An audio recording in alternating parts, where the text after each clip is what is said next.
Hello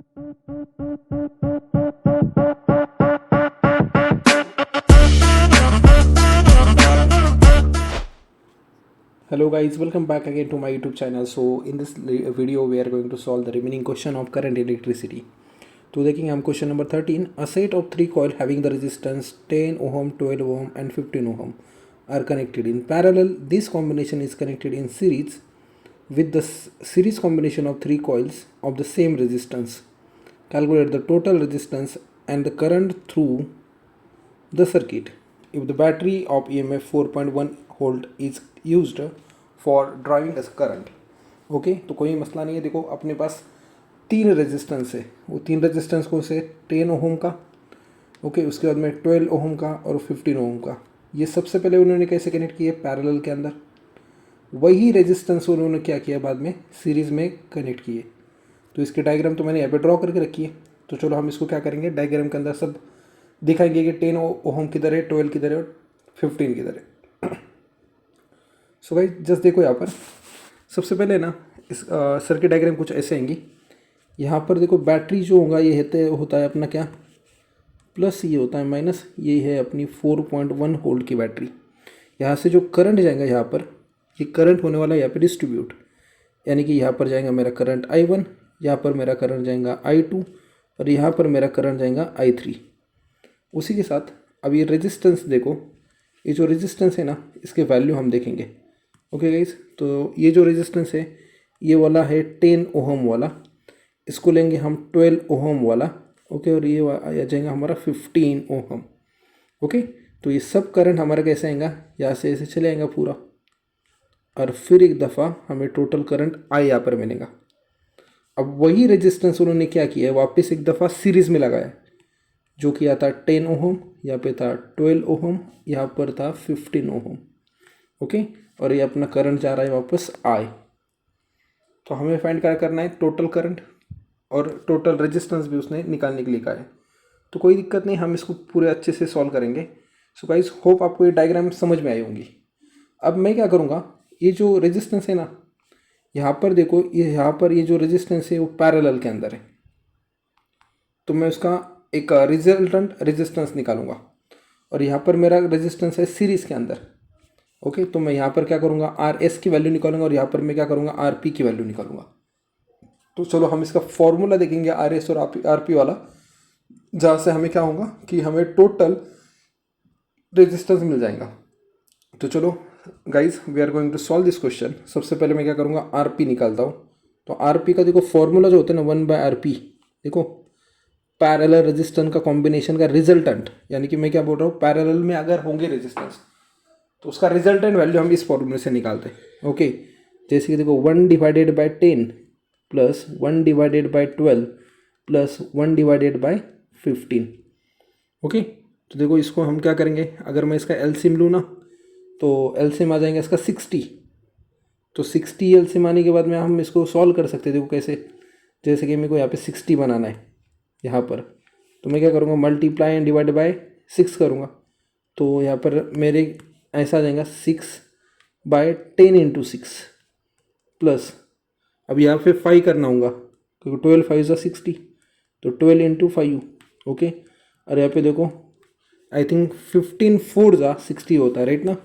तो यहाँ पे क्या आएगा 4/15 × 4. तो ठीक है, यहाँ पर देखो गाइस अगर मैं इसको सॉल्व कर दूँ तो मेरे को डिनोमिनेटर में मिल जाएगा 60.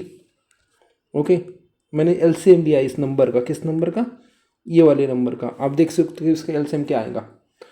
और यहाँ पर मेरे को आ जाएगा ऊपर न्यूमरेटर के अंदर 6 + 5 + 4. सो 6 + 5 + 4 आ जाएगा 15/60, मतलब I got answer 1/4. So guys मेरी वैल्यू आ गई आरपी की 1/4. ओके तो आरपी मेरी वैल्यू क्या आ जाएंगी, आरपी आ जाएंगी 4 ओहम. सो गाइज ये आ गया इस सर्किट का रेजिस्टेंस, मतलब रिजल्टेंट जो कि कनेक्टेड था हमारा पैरेलल के अंदर. ठीक है चलो इसी के साथ हम क्या करेंगे, अब आर एस की वैल्यू भी निकालेंगे. ओके तो चलो अभी आर एस की वैल्यू क्या आती है हम देखेंगे नेक्स्ट पेज के ऊपर.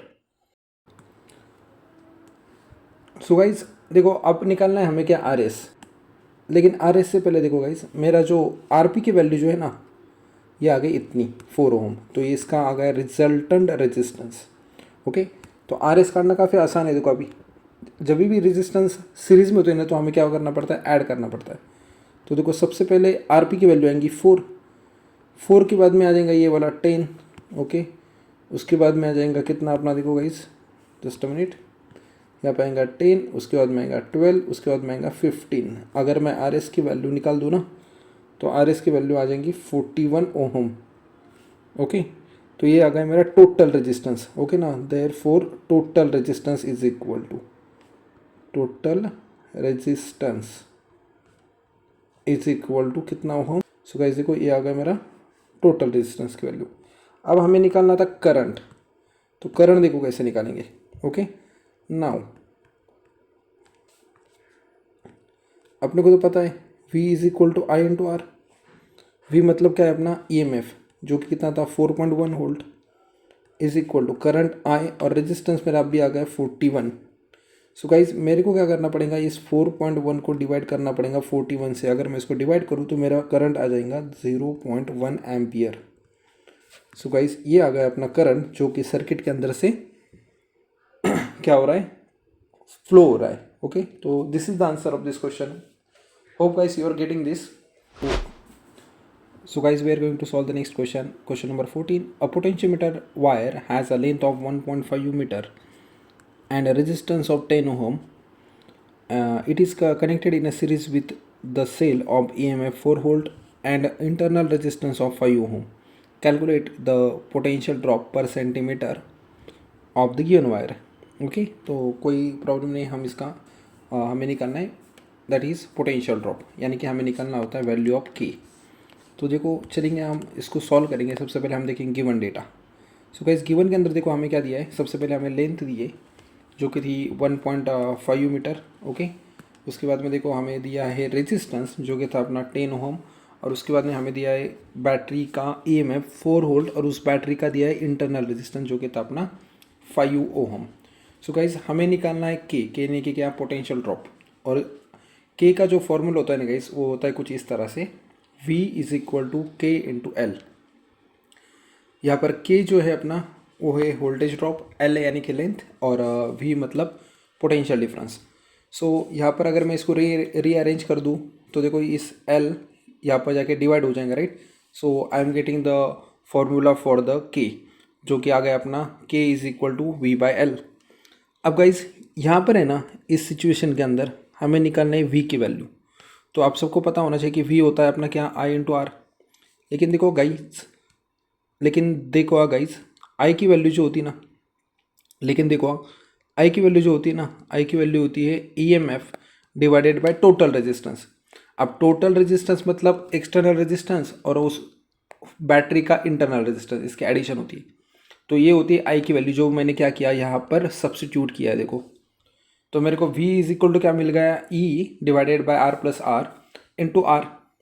ठीक है ना, सिर्फ मैंने क्या किया, इस I की वैल्यू यहाँ पर डाल दी, ये वाली।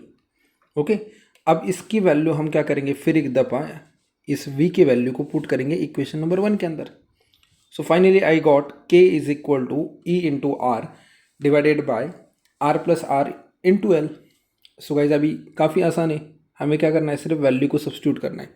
अब E की वैल्यू थी 4, R था अपना 10 डिवाइडेड बाय कैपिटल R की वैल्यू देखो कितनी थी, कैपिटल R वापस अपना दैट वाज 10, ओके, प्लस 5 और इनटू लेंथ थी अपनी 1.5 जो कि मीटर में थी। तो मेरा आंसर कितना आएगा, इधर आ जाएगा 40 divided by 15 into 1.5। So guys देखो यहाँ पे आ जाएगा 40 डिवाइडेड बाय 15 का स्क्वायर होता है 225। तो मैं पॉइंट है करके इसको मैं ऐसे लिख सकता हूँ। अब इस पॉइंट को मेरे को रिमूव करना है। So what can I do, मैं यहाँ पे 10 और ऊपर भी 10 से मल्टीप्लाई डिवाइड करता हूँ। So I am getting 400 divided by 225। लेकिन गाइज 400 होल्ट है और ये मीटर में, लेकिन मेरे को क्वेश्चन में क्या पूछा है कि सेंटीमीटर में निकालो। तो मैं क्या करूँगा सेंटीमीटर में कन्वर्ट करने के लिए, देखो ये तो 400 वैसी, लेकिन मेरे को नीचे क्या करना पड़ेगा, मीटर को कन्वर्ट करना होगा सेंटीमीटर के अंदर गाइज। तो I will have to do something like this. तो ये आ गया मेरा होल्ड पर सेंटीमीटर के अंदर गाइज। ओके, अगर मैं इसको सॉल्व कर दूँ ना तो फाइनली आई गॉट के की वैल्यू 0.0178 होल्ड पर सेंटीमीटर। तो this is the answer of this question.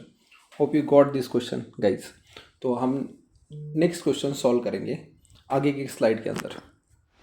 So guys question number 15 देखो हमें क्या दिया है। क्वेश्चन नंबर 15 के अंदर पूछा है when two cell of EMF E1 and E2 are connected in a series so as to assist मतलब ऐड करना each other, their balancing length on a potentiometer is found to be 2.7 meter. When the cell are connected in a series so as to oppose each other, the balancing length is found to be 0.3 meter. Compare the EMF of the cell. देखो यहाँ पे हम क्या करेंगे, ratio लेंगे दोनों EMF का। तो चलो सबसे पहले देखेंगे हम गिवन क्या दिया है। गिवन के अंदर हमें लेंथ 1 दिए 2.7 मीटर, लेंथ 2 दिए 0.3 मीटर। उसके बाद में हमें फाइंड करना है E1/E2। सो गाइज इसका एकदम सिंपल और स्ट्रेट फॉरवर्ड फार्मूला है जो कि मैंने यहाँ पर लिखा है। देखो guys E1/E2 is equal to L1 + L2 divided by L1 - L2। तो सिर्फ यही करना है। देखो अभी इसके अंदर हम वैल्यू पुट करेंगे ना, आंसर लेंगे अपन। ओके, तो L1 की वैल्यू थी 2.7 प्लस L2 की वैल्यू 0.3। इसको डिवाइड करेंगे गाइज, दैट इज़ 2.7 माइनस 0.3 से। अगर मैं इसको सॉल्व कर दूँ तो मेरे पास आ जाएगा 3/2.4। ओके, और अगर इसका मैं रेशियो ले लूँ, डिवाइड कर दूँ तो I will get 1.25। So guys मेरे पास आंसर आ जाएगा E1/E2 is equal to 1.25। Okay, तो ये आ गया उसका आंसर। ठीक है, hope you got this question. हम देखेंगे नेक्स्ट स्लाइड के अंदर next question. So guys, we are going to solve the next question. The EMF cell is balanced by the length of 120 centimeter of potentiometer wire. When the cell is shunted by a resistance of 10 ohm, the balancing length is reduced by 20 से हमने कम कर दिए। Find the internal resistance of the cell. चलो काफ़ी आसान है, इसको समझ के लेंगे अपन। क्वेश्चन के अंदर देखो गिवन क्या क्या दिया है। सबसे पहले हमने दिया है कि क्या रेजिस्टेंस 10 ओम का। सबसे पहली इनिशियल लेंथ थी 120 सेंटीमीटर, जिसको मैंने कम किया है 20 से, तो मेरे को L2 मिल जाएंगे 100 centimetre. Okay, and now I have to find the guys, ये सेंटीमीटर है। I have to find the value of internal resistance R। So guys उसका जो फॉर्मूला होता है ना इंटरनल रेजिस्टेंस R का, वो काफ़ी आसान है। देखो capital R L1 - L2 divided by L2। तो देखो कैपिटल R की वैल्यू थी अपने पास कितनी, 10। L1 की वैल्यू थी 120 माइनस 100 और डिवाइडेड बाय L2 100। ओके, तो यहाँ पे देखो क्या आएगा 10, ये आ जाएगा 20 डिवाइडेड बाय 100। सो गाइस ये ज़ीरो कैंसिल, ये ज़ीरो कैंसिल, तो मेरे पास आ जाएगा 2 ओहम। ये आ जाएगा मेरा इंटरनल रेजिस्टेंस, जो कि काफ़ी स्ट्रेट फॉरवर्ड और आसान क्वेश्चन था। तो हम देखेंगे नेक्स्ट वीडियो के अंदर remaining question. Thank you so much guys for watching. Please like, comment and subscribe to my channel.